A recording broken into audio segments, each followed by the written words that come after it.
कोई भी जाकर कह देगा कि मस्जिद नहीं है और कलेक्टर बोल देगा कि इंक्वायरी, और जब इंक्वायरी कलेक्टर ऑर्डर करेगा इस बिल के कानून के तहत, इस बिल के तहत, तो जब तक कलेक्टर की इंक्वायरी नहीं होगी वक्फ की प्रॉपर्टी नहीं रहेगी।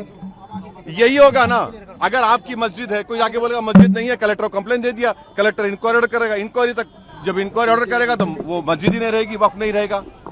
दिल्ली में 123 प्रॉपर्टीज हैं जिसको दिल्ली वक्फ बोर्ड कहता है हमारी है और गवर्नमेंट बोलती है हमारी है। पार्लियामेंट सामने की मस्जिद आप देखते हैं ना, वो सरकार कहती है हमारी प्रॉपर्टी है, कल कलेक्टर ऑर्डर करेगा और नोटिस लगा देगा गवर्नमेंट प्रॉपर्टी। वही तो कर रहे हैं।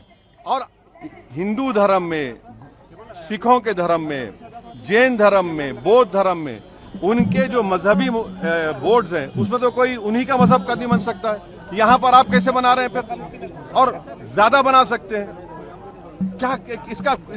इससे वक्फ को बचाने का कोई ताल्लुक नहीं है। क्या इससे लगता है कि आपसी, जो आपने जैसा भी कहा, कि क्या फर्क पड़ेगा आपसी भाईचारगी पे, हिंदू पे, मुसलमान? ये इंशाल्लाह नहीं पड़ना चाहिए। मेरी सरकार वही चाहती है, ताकि देखिए आप अचानक संभल का उठा दिए, जबकि 1880 में वो मसला हल हो चुका है।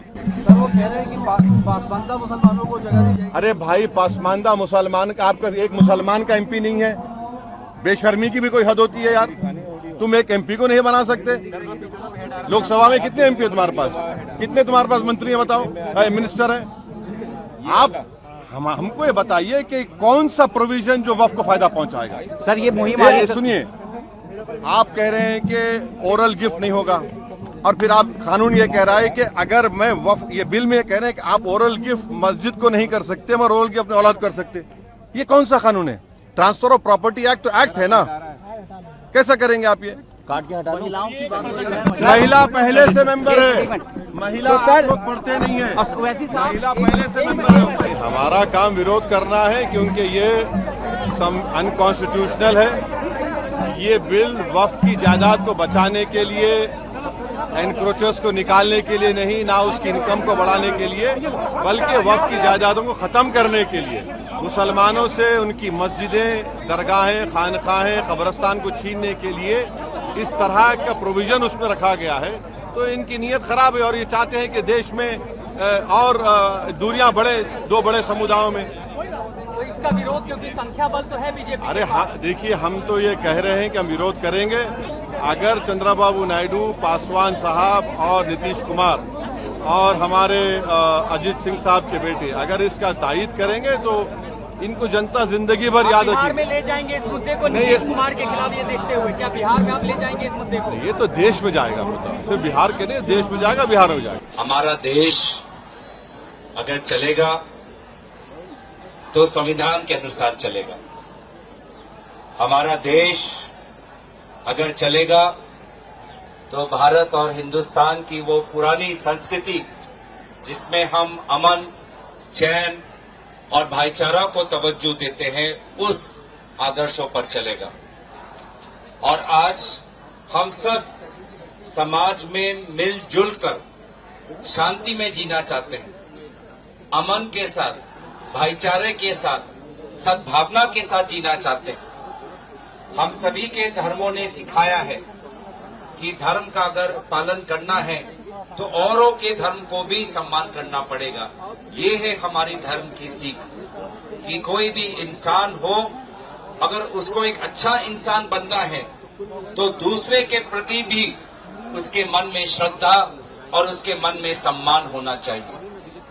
लेकिन आज इस पुरानी संस्कृति के विपरीत डॉक्टर बाबा साहब भीमराव अंबेडकर की दी हुई संविधान के विपरीत वर्तमान सरकार काम कर रही है। जो उनका मन चाहे वो काम करना चाहते हैं। एक लोकतांत्रिक समाज में समाज के साथ विचार होता है, समाज के साथ विमर्श होता है, लेकिन मुझे संदेह है कि जब ये सरकार ये कानून जब बना रही थी तो समाज के साथ उन्होंने विचार विमर्श नहीं किया, उन्होंने आप लोगों के साथ विचार विमर्श नहीं किया, आप लोगों की राय नहीं मांगी, आप लोगों को शायद बुलाया भी नहीं होगा। हाँ, उसके बाद कमेटी गठन हुई और कमेटी में किस प्रकार से उस कमेटी में तानाशाही हुई वो हम सब ने देखा। उस कमेटी का सदस्य मैं भी था। उस कमेटी के सदस्य आज हमारे साथ हमारे इमरान मसूद जी भी हैं, हमारे ओवैसी साहब भी हैं।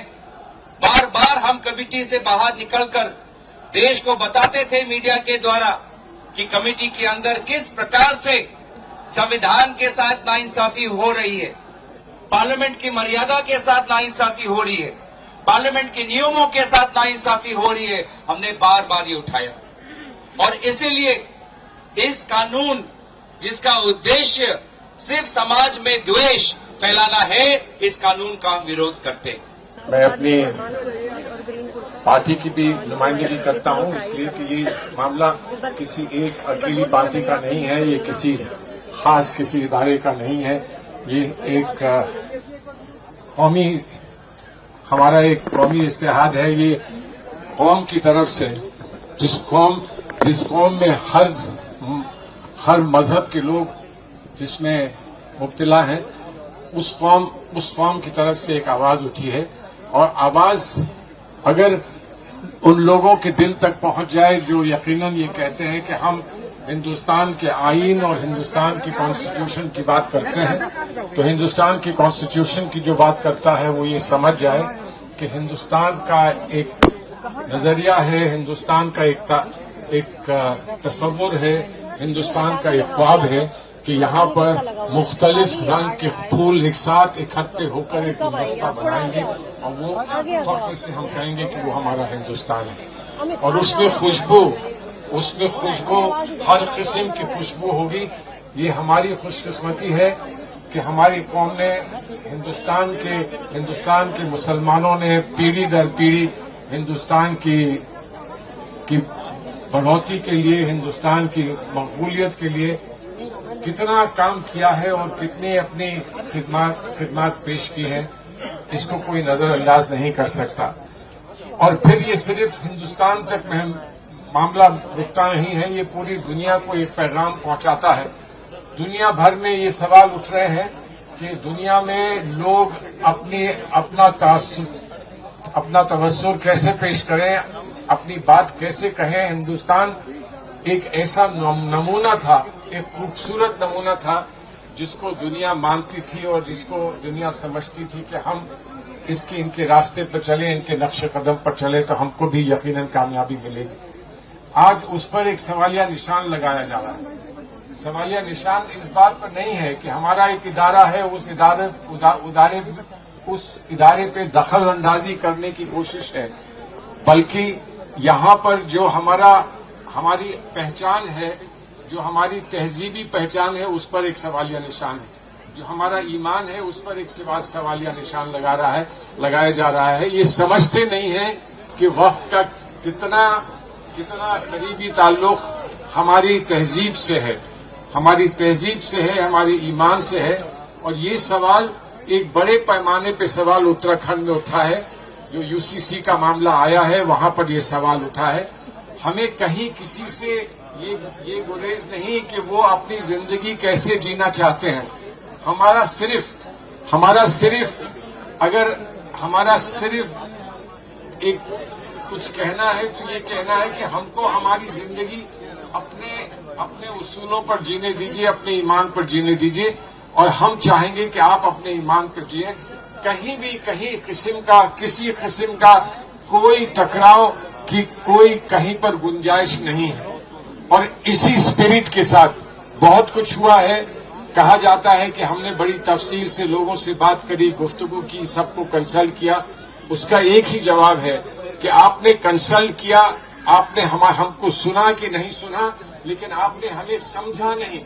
और आज समझाने के लिए हम आवाम के बीच में आकर उसी बात को फिर आपके सामने दोहरा रहे हैं कि आपने हमारे जज्बात को समझा नहीं, हमारे ख्वाब आप समझे नहीं, हमारे ईमान को आप समझे नहीं।